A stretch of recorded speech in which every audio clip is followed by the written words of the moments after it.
Slava tebi, Kriste Bože, kralju slave vječite. Gospodin s vama. I s duhom tvojim. Čitanje Svetog Evanđelja po Ivanu. Slava tebi, Gospodine. Bijaše židovski blagdan, pa Isus uziđe u Jeruzalem. U Jeruzalemu se kod ovčjih vrata nalazi kupalište koje se hebrejski zove Bethsada, a ima 5 trijemova. U njima je ležalo mnoštvo bolesnika, slijepih, hromih, uzetih. Bijaše ondje neki čovjek koji je trpio od svoje bolesti 38 godina. Kad ga Isus opazi gdje leži i kada dozna da je već dugo u tom stanju, kaže mu: želiš li ozdraviti?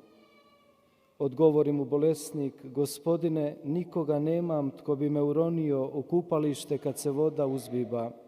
Dok ja stignem, drugi već prije mene siđe.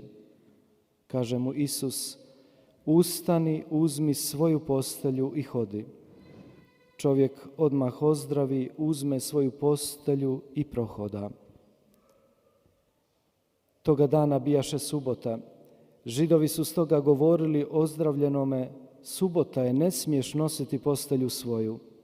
On im odvrati: onaj koji me ozdravi reče mi: uzmi svoju postelju i hodi.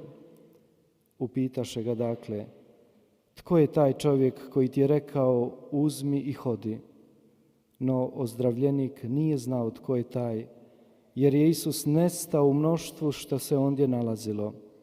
Nakon toga nađe ga Isus u hramu i reče mu: eto, ozdravio si, više ne griješi da te što gore ne snađe. Čovjek ode i javi Židovima da je Isus onaj koji ga je ozdravio.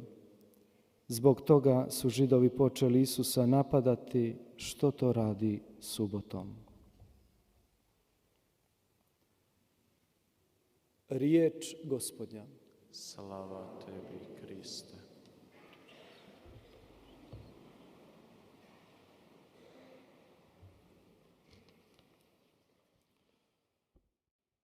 Braćo i sestre, 형제자매 여러분, ovih dana 우리는 이 사순식이 donosi nam epizode Ivanovog evanđelja 교회가 독서 말씀을 통해서 요한복음을 전하고 있는데 몇몇 에피소드를 전하고 있습니다. 그래서 인간을 향한 하느님의 그 사명을 보여주고 있습니다. 그래서 복음은 하느님께서 사람에게 가까이 다가오시고 사람을 치유하시는 모습을 드러내고 있습니다. 이러한 모습은 오늘 요한복음에서도 드러나고 있습니다. 요한복음의 말씀입니다. svojevrsni zaokret. 그래서 Rekli bismo, 어떤 특정한 변화를 보여줍니다. imali smo očitovanje vjere. A ovdje nam se jasno u prvi plan stavlja 첫 번째에서는 신앙의 등장, 신앙이 드러나는 모습을 보여주고 두 번째는 불신입니다. 그래서 예수 그리스도의 신성의 존엄함을 보여줍니다. 요한은 여기서 어떤 아픈 이를 보여줍니다. 38해 동안 질병이라는 십자가를 지고 살아가고 있습니다. 이 사람은 규칙적으로 그 못 곁으로 갔습니다. 그래서 물이 출렁거릴 때 그 속에 들어가려고 노력했습니다. 그래서 자신을 정화하고 치유받고자 했습니다. 요한 복음사가는 여기에서 구체화시키는 것이 그가 질병을 알았던 해가 38해였다라고 구체화하고 있습니다. 이러한 디테일은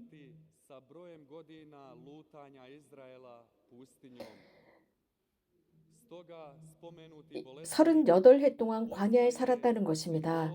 그래서 이것은 유대인들이 예수님 시대 때 어떻게 살았는지 보여주고 있습니다. 신앙이 부족한 상태에서 완전히 마비된 유대인들을 보여줍니다. 그리고 이렇게 전하고 있습니다. 그리스도께서 그 아픈 이에게 다가가서 건강해지고 싶으냐라고 물으십니다. 여기에 우리가 주의할 점은 예수님께서 먼저 시작하십니다. 사람이 먼저 시작하는 것이 아니라 예수님께서 먼저 행위하시는 모습입니다. 그리고 하느님께서 인간을 향해 허리를 굽혀오시는 모습입니다. 그래서 그리스도의 이 활동의 기본은 늘 이렇다는 것을 보여줍니다. 물론 특별한 경우도 있습니다. 하지만 이러한 모든 특별한 경우에는 그 이유가 있었습니다. 예를 들자면 라자로가 죽도록 내버려 두는 모습입니다.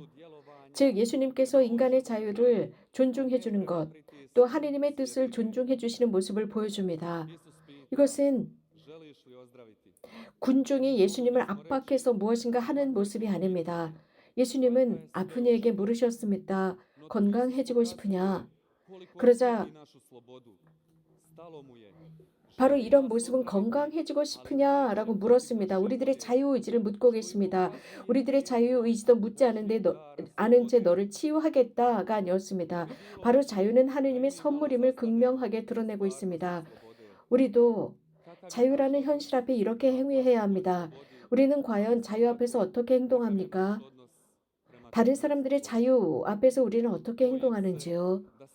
제가 좀 걱정스러운 것은 얼마 전부터 보여지는 현상은 무언가 제대로 되어 가고 있지 않습니다. 우리는 하느님의 자녀들로서 우리는 그분의 말씀을 기록해야 하는 사람들입니다. 이러한 하느님의 기록된 우리들 통해서 기록된 말씀은 사람들을 끌어당깁니다. 이 아픈 사람은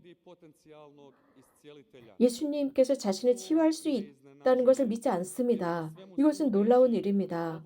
이것이 예수님 즉 그리스도와 아픈 이 즉 도움을 필요로 하는 이와의 첫 번째 만남입니다. 그런데 이 사람은 오로지 베ツ다다 못만을 바라보고 있습니다. 거기에 집중하고 있습니다. 그러나 자신에게는 거기에 들어갈 기회가 없습니다. 그는 이런 말을 합니다. 아무도 저 못 속에 나를 넣어줄 사람이 없다. 그래서 계속 거기에만 집중해 있고 거기에 강박관념처럼 그것만을 붙잡고 있습니다. 그래서 여기에서 강조하는 것은 예수님은 그에게 즉 그는 예수님께 별로 관심을 보이고 있지 않습니다. 그리스어에서 이 부분에서는 아무도 없다라고 표현하고 있습니다. 자, 인간의 존재는 무엇일까요? 우리는 사람으로 살면서 어려움이 있을 때, 즉 형제의 어려움을 보았을 때 누군가가 고통을 당하고 우리 주변에 있는 형제들이 길을 잃었을 때 이 못이라고 하는 베ツ다 못은 하나의 것을 상징하고 있습니다. 즉 이기심을 상징하고 있습니다.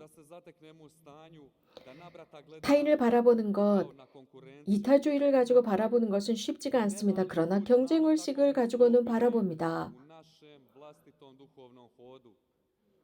우리는 자주 타인을 바라볼 때는 비판하고 험담할 때 바라봅니다. 다른 사람들에게 율법주의 혹은 바리사이주의를 드러냅니다. 그래서 우리가 이러한 단점을 지니고 있음을 그대로 드러내고 있습니다. 그러나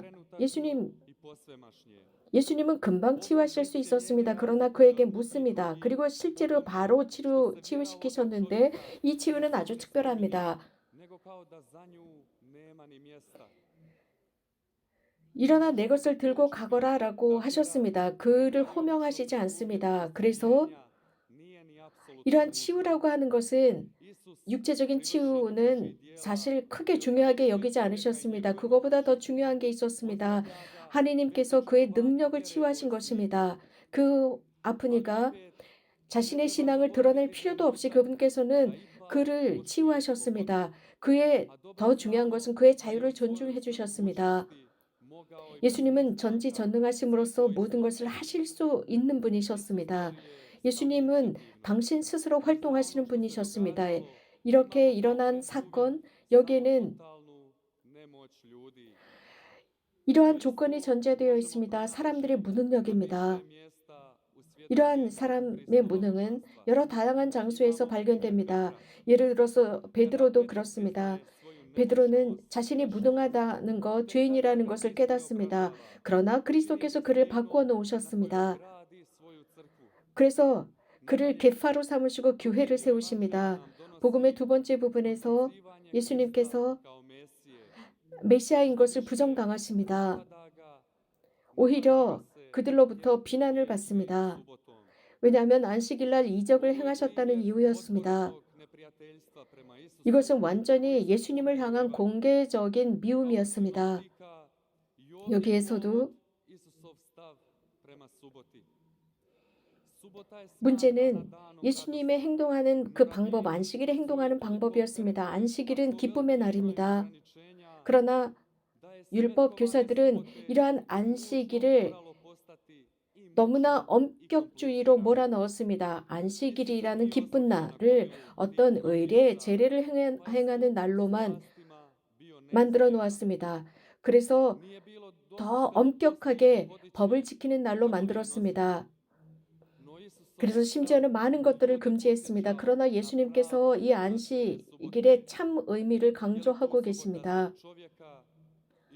안식일이 사람을 위한 것이지 사람이 안식일을 위한 것이 아님을 드러내고 있습니다. 그래서 오늘 복음은 이런 아픈 이와 예수님과의 만남을 보여주면서 예수님께서 그에게 치유받고 싶으냐라고 물었습니다. 그리고 너는 치유되었다. 그 뜻은 그분께서 치유하신 이 치유는 오랫동안 지속된다는 사실입니다.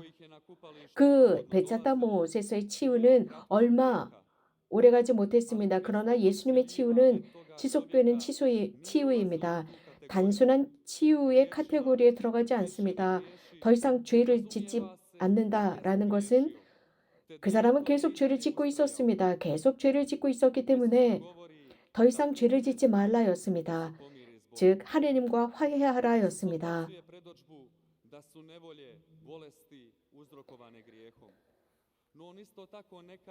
물론 예수님께서는 죄가 사람에게 질병을 유발한다 라는 것은 부정하셨습니다. 하지만 예수님께서 여기에서 이해시키는 것은 죄의 원인 때문에 그 병이 올 수 있고 또 죄는 사람을 훨씬 더 심각한 운명으로 몰아넣는다는 것을 보여줍니다.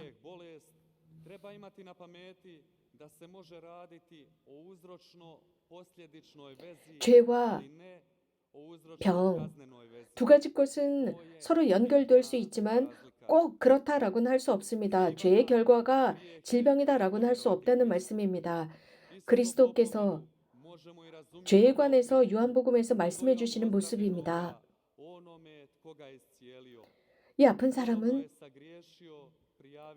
여전히 죄를 짓고 있었습니다.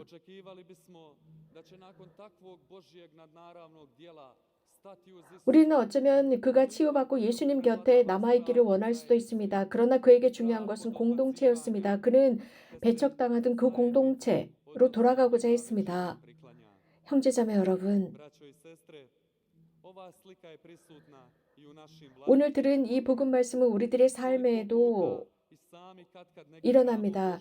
우리는 자주 우리들의 삶에 하느님이 개입하지 못하도록 막습니다. 또 때때로 하느님의 개입을 느꼈을 때 그때도 우리는 멀어집니다. 히브리 공동체는 의로운 사람들의 공동체라고 생각했습니다. 야훼의 참 자신들이 참 신자들이라고 생각했고 그래서 돌아온 그 탕자를 거부했었습니다. 그리고 큰아들, 순명하는 아들, 하지만 그 속에는 모든 칠죄종이 있었습니다. 이렇게 바리사이들도 그랬고 그들은 예수님의 참 거룩한 모습을 보지 못했습니다. 우리들의 인간의 모습까지 취하신 그 하느님을 보지 못했던 것입니다. 우리가 누구인지 우리는 분명히 인식해야 합니다. 혹시 우리가 의로운 사람으로만 생각하나요? 자주 우리는 다른 사람을 향해서 손가락질을 합니다. 저 사람이 회개해야 돼 라고 생각하지는 않습니까? 우리도 회개가 필요하다는 것을 깨달아야 합니다. 우리는 회개할 수 있습니다. 그것은 우리가 우리 자신에 만족하고 안주하지 않고 그리스도께 공간을 내어드릴 때입니다. 그래서 그분께서 우리들을 치유하시고 우리가 하느님의 삶에 참여할 때입니다. 그래서 이 지상 삶을 그분과 함께 살면서 하느님의 사람이 될 때입니다. 그럴 때야 비로소 하느님을 다른 사람에게 전할 수 있습니다. 아멘.